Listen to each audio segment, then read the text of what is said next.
그리스도의 풍성하신 은혜와 사랑이 늘 함께 하시길 바랍니다. 오늘 이 아침에는 요한복음 7장 14절로 24절 생명의 삶 큐티 1월 24일자 말씀입니다.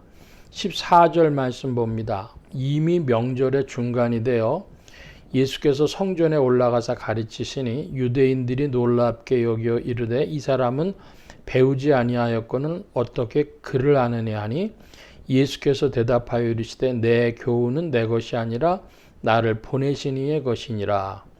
먼저 16절까지 말씀을 보면은 이미 명절의 중간이라 그랬습니다. 그 당시에 6월절 명절이라든지 이런 절기가 되어지면 보통 안식일에서 안식일까지 8일 정도의 그 축제입니다. 8일 정도의 기간이 걸리니까 수요일이나 뭐 이런 정도의 시간에 벌써 예수님이 예루살렘에 계신 것입니다. 거기서 가르치시는데 야, 이 사람이 글을 안 해 그럽니다. 오늘날 한국 사람들은 90몇 프로 거의 뭐 덧붙이자면 그저 100% 한글은 뭐 머리 좋은 사람들은 하루 안에도 다 배운다 그러잖아요.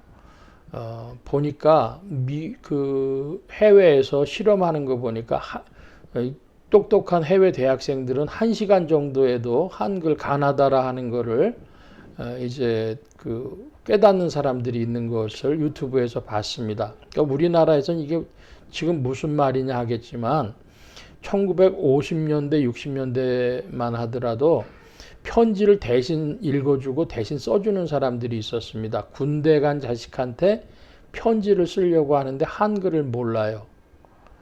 또 편지가 어떤 그 문서가 왔는데 한문이 많아갖고 한문을 몰라가지고 또 읽어달라 그럽니다.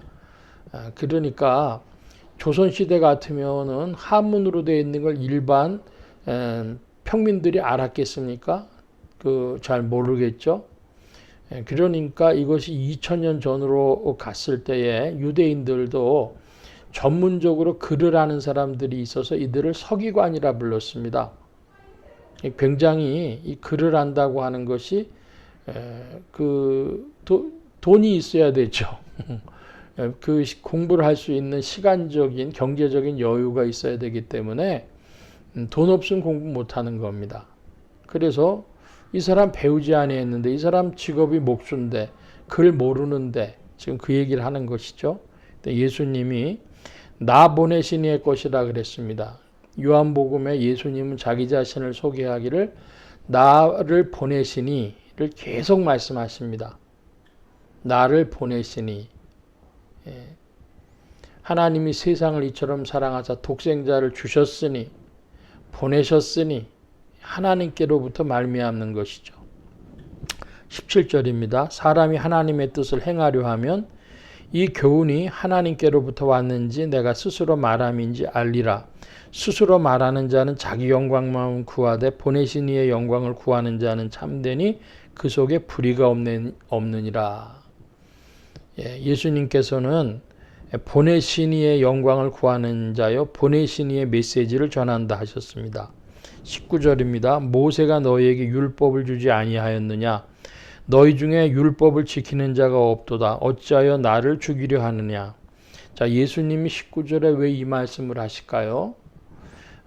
유대인들이 겉으로는 율법을 지킨다고 했지만은 사실은 그 율법을 지킬 마음이 없이 살아가는 자들이었습니다.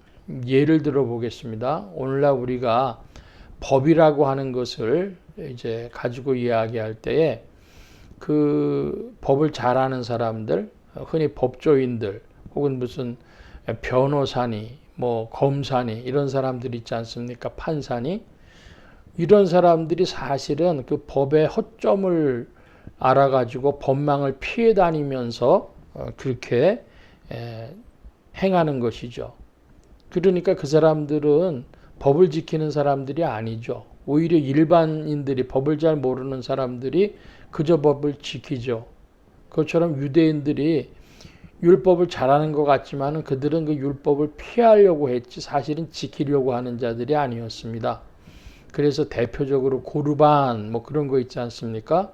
하나님께 드림되었다 그러면서 부모 섬기려고 하지 않는다. 뭐 이런 비판의 말씀 있는 것을 보면 그렇게 율법을 이 사람들이 지킬 생각이 없기 때문에 그래서 예수님께서 자신을 죽이려고 한다고 유대인들이 자신을 죽이려고 한다고 하신 겁니다. 한마디로 예수님은 그 율법 그 자체였죠. 율법의 정신 속으로 들어가면 들어갈수록 결국 나타나는 건 뭐냐? 사랑과 정의입니다. 그것은 구약에 또 같고 신약에도 같습니다. 변함이 없습니다. 인생이 그거를 지킬 수 없기에 아담의 DNA를 가진 자들로 그것을 지킬 수가 없기에 그래서 그리스도께서 우리를 위하여 십자가에서 그 피와 죽음으로 속량하시고 그리고 이제 성령을 베풀어 주셔서 우리를 바른 길로 이끄는 것이죠. 즉 율법의 제3 사형 그 길을 걸어가도록 촉구하시는 것이죠. 그러니까 예수님은 자기 자신을 어떻게 하셨냐면 말씀으로 알았고 그 말씀이 인생들에게 처음 찾아왔을 때는 모세의 율법이었죠. 그러니까 주님이 자기 자신을 그 모세 율법 그 자체로 말씀하시는 겁니다. 니네들은 율법 지킬 생각이 없어. 날 죽이려고 하는 거야. 이렇게 말씀하시는 겁니다. 20절입니다. 무리가 대답하되 당신은 귀신 들렸도다. 누가 당신을 죽이려 하느냐? 예수께서 대답하여 이르시되 내가 한 가지 일을 행하매 너희가 다 이로 말미암아 이상히 여기는도다. 모세가 너희에게 할례를 행했으니 그러나 할례는 모세에게서 난 것이 아니요 조상들에게서 난 것이라. 그러므로 너희가 안식일에도 사람에게 할례를 행하느니라. 모세 율법을 범하지 아니하려고 사람이 안식일에도 할례를 행하는 일이 있거든 내가 안식일에 사람의 전신을 건전하게 한 것으로 너희가 내게 노여워하느냐. 외모로 판단하지 말고 공의롭게 판단하라 하시니라. 자, 먼저 24절에 외모라 그랬을 때 여러분 요즘 사람들이 사용하는 외형 외모 지상주의 뭐 이런 것은 영어로 루키즘이라고 하죠. 사람 눈에 보이는 대로. 그러니까 얼굴이 이쁘다, 뭐 키가 크다, 몸매가 좋다, 근육이 있다. 뭐 이런 사람 눈으로 확인할 수 있는 걸 외모라고 하는데 여기서의 외모라고 하는 것은 사실은 그것이 아니고 그 사람의 사회 계층 또는 그 사람의 배움 혹은 그 사람의 어떤 성향 이런 겁니다. 한국 사회로 얘기를 하자면 사회 계층적으로 그 사람이 금수저냐 혹은 부자냐 뭐 이런 것이고 또 하나 그 배움으로 얘기하자면 그 사람 대학 졸업했냐 그 사람 박사냐 뭐 이런 겁니다. 그리고 우리 한국으로 치면 또 흔히 요즘에 이 한국 사회가 흔히 말해서 보수파, 진보파, 좌파, 우파 이런 게 다 외모죠. 그 사람 경상도 사람이야, 전라도 사람이야 이런 거 다 외모입니다. 그러니까 그 외모에 대한 안경이 색안경에 끼어지면 그 필터를 가지고 세상을 보면 다 그 원형에서 왜곡돼서 보이는 것입니다. 저 사람 있는 집 사람이야, 있는 집 자제야, 저 사람 많이 배운 사람이야, 뭐 이런 이야기들로 말미암아서 왜곡을 시키는데 예수님에 대한 그 시대 사람들의 눈은 뭐였습니까? 저 사람 못 배운 사람이야. 그리고 저 사람은 하는 일이 성신으로 말미암는 것이 아니라 마귀가 저 사람한테 기적을 나타내 주는 거야. 그리고 안식일도 안 지키는 사람이야. 저 사람 우리를 오늘날로 치면 교회 안 다니는 사람이야, 기독교인 아니야, 이렇게 이제 얘기를 하는 것입니다. 그런데 예수님께서는 공의로 정의로운 잣대를 가지고 이야기하라는 겁니다. 율법 가지고 얘기할 때에 할례를 안식일에도 주지 않냐.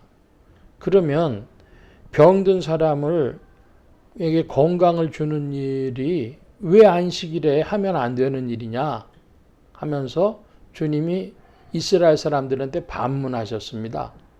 근데 이스라엘 사람들이 이 반문을 알아들을 수 있을까요? 저는 쉽지 않다고 봅니다. 무슨 말씀인가 하면은 이 사람들은 안식일이라고 하는 것에 매여 있는 사람들입니다. 안식일이 하나님의 우리에게 복 주는 날이라고 하지 않고 거기에 매여 있는 자들이었기 때문에 어떻게든 그 형식상으로만 지키려고 하고 그 본질을 이해하려고 하는 그런 순수한 의도는 없었던 사람들입니다. 그러니까 안식일에 할례는 줄 수 있어도 병은 못 고친다. 자기들의 형식주의가 그런 폐해를 낳은 것이죠. 예수님이 그걸 지적하고 계신 것입니다. 예수님께서는 오늘 말씀에 제일 중요한 건 너희는 나를 죽이려 한다. 그 죽이려 하는 이유가 사실은 이스라엘 사람들하고 생각이 맞지 않아서 그랬는데 주님이 거론하신 것은 율법을 가지고 이야기하십니다. 너희는 율법을 지키지 않으려고 하기 때문에 나를 죽이려고 한다. 진정한 말씀에 서지 않았다는 것이죠. 그러므로 오늘날도 우리가 참된 신앙을 가지려고 한다면 여러모로 성경 말씀을 깊이 연구하기를 사모해야 할 것입니다. 그래야 우리가 형식주의에 빠지지 않고 신앙의 정수를 만날 수 있을 줄 믿습니다. 부족함으로 성령께서 우리의 평생에 생애에 인도하여 주시기를 구하는 겸손한 여러분들 되시기를 바랍니다. 오늘 말씀 여기까지 봅니다. 기도합니다. 만복의 근원 되신 하나님 함께해 주셔서 그리스도 예수를 우리가 주의 말씀 통하여 만날 때에 우리의 생애에 깊이 만나게 하여 주시고 성령 안에서 전진하며 진보하도록 이끌어 주시옵소서. 그리하여 주의 말씀의 진수가 무엇인지를 더욱 깨닫는 자들이 되어지도록 지도하시고 인도하시기를 구하고 감사하며 의지하올 때 예수 그리스도의 이름으로 기도하옵나이다. 아멘.